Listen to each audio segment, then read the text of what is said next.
magtanong kung bakit sa panahon ni Duterte naglabasan at namayagpag ang lahat ng mga kriminal, korap, halang, bituka at maiitim ang kaluluwa. May reunion ng mga kriminal sa gobyernong ito dahil ang pinakakriminal sa kanila ngayon ang Pangulo ng bansa.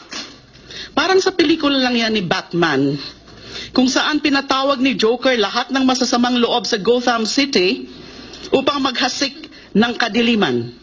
Kumbaga sa pelikula, si Pangulong Duterte po si Joker sa eksenang pinapanood natin sa kasalukuyan.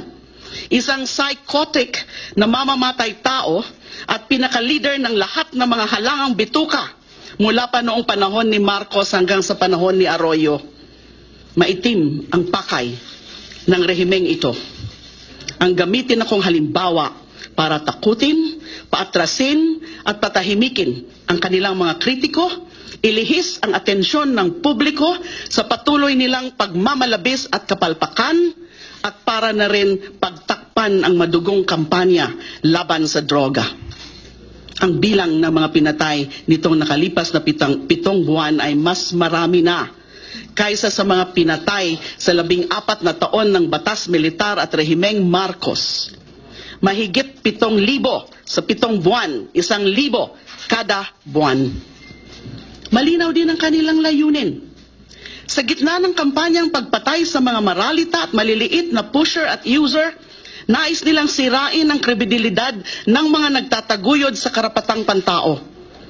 Laban sa akin, ito ay kanilang isinasakatuparan sa pamamagitan ng pagdawit sa akin sa droga at pagyurak sa aking pagkababae. Bilang pangunahing boses sa Senado, kailangan akong patahimikin ng rehimen upang wala nang tumuligsa sa kampanya nitong pagpatay sa mga maralita at dukha. Hindi na tayo dapat magtaka. Excuse me. Kung nagawa ng isang Pangulo ang magsulong ng isang polisiya na pagpatay sa mga maralita na pinaghihinalaan lamang na gumagamit ng droga, ano pa ang makakapagpigil sa kanya na gawin ang lahat anong naisin niya? Ang iabswelto ang mga totoong drug lords, ang ipawalang sala ang kidnapper at reyna ng PDAF, ang gawan ng kwento at taniman ng ebidensya ang mga kalaban, na inamin din naman niyang gawain niya noong piskal pa siya, at patuloy na pumatay pa ng marami pang mga maralita dahil trip lang niya. Alam na natin ngayon na walang batayang prinsipyo ang lahat ng mga aksyon ng ating Pangulo. Basta trip lang niya, gagawin niya. Hindi dahil tama o mali, kung hindi dahil kaya niyang gawin at hinahayaan lamang natin siya na gawin ito. Ang tawag dito ay kawalan ng pakundangan.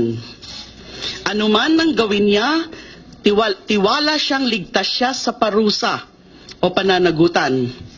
Sa salitang Ingles, impunity. Trip lang niya.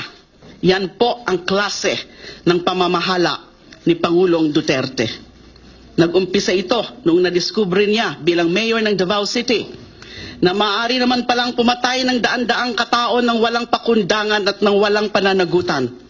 Sa katotohanan, hanggang ngayon ay wala pa siyang pinagbabayaran sa ilalim ng batas kahit isa man lang sa mahigit 1,000 sa Davao at 7,000 sa buong Pilipinas na kanyang pinapatay sa kanyang mga death squad at mga alagang pulis.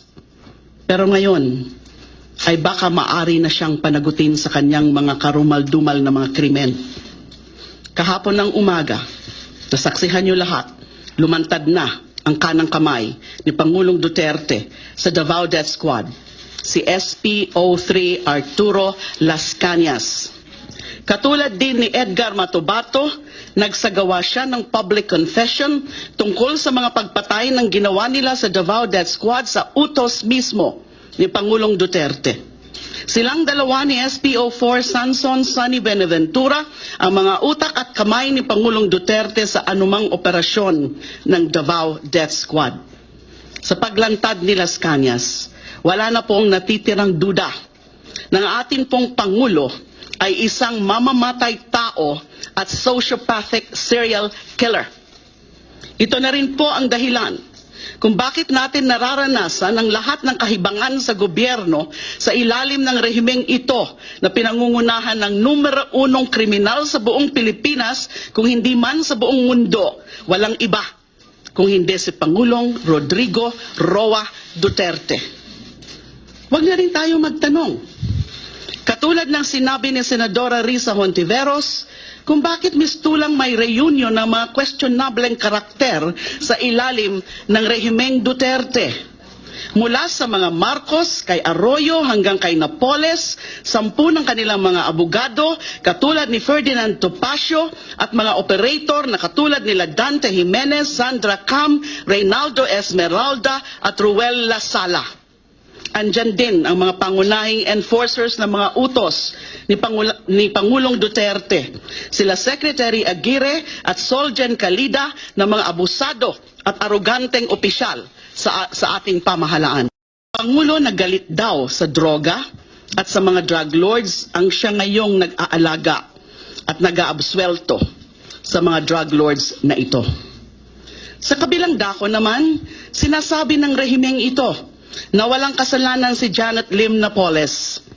Katarungan raw para kay Janet Lim Napoles ang mapawalang sala sa sakdal na pagkidnap kay Ben Hurluy at nang tuluyan na siyang makalaya sa bilangguan.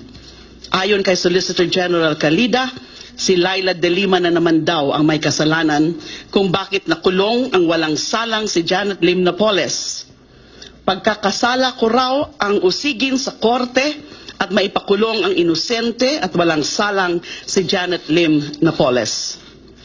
Ito po ang makasaysayang pambabaligtad ng mundo sa ilalim ng rehimeng Duterte, kung saan ang mga ahensya ng gobyerno ay nagtutulong-tulong upang iabswelto at mapalaya ang mga nahatulang kriminal, at kinakasuhan naman ng mga nagpursiging ng huli at nagsakdal sa kanila, gamit din ng mga bilanggong kriminal na drug lords na inaabswelto naman bilang mga testigo.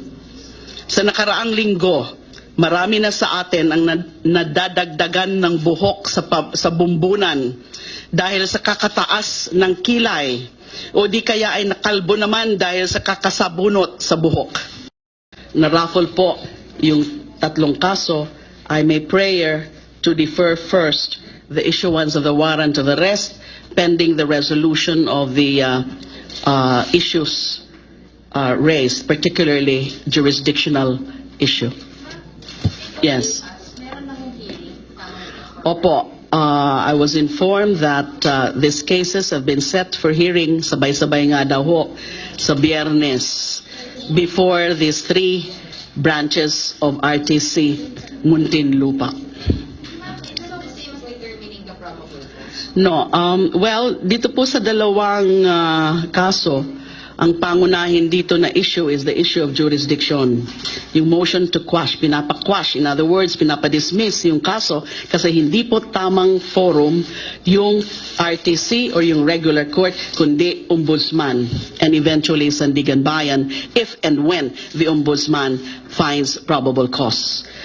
Yun po ang pangunahing issue dito sa motion to quash. So if the courts agree that indeed wala silang jurisdiction, kundi ombudsman and Sandigan Bayan, then ang mangyayari, i-dismiss po nila ang mga kaso at siguro kung hindi na questionin ng DOJ o ng mga complainants ay doon na lang nila ifa-file sa ombudsman yung mga kaso. Yung isa naman po, jurisdictional din po, pero meron din judicial determination of probable cause kasi itong kaso na ito, yung isang kaso, ay yung period na sinasabi dito ay March 2016 na hindi na po ako Secretary of Justice noon.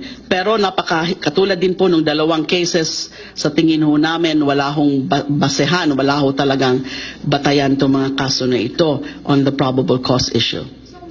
Ma'am, na-assure ni Secretary Aguirre you're safe pag daw nakulong. 99% no EJK daw po sa inyo. But what about the 1%? So you still fear? I don't feel secure. I don't feel safe.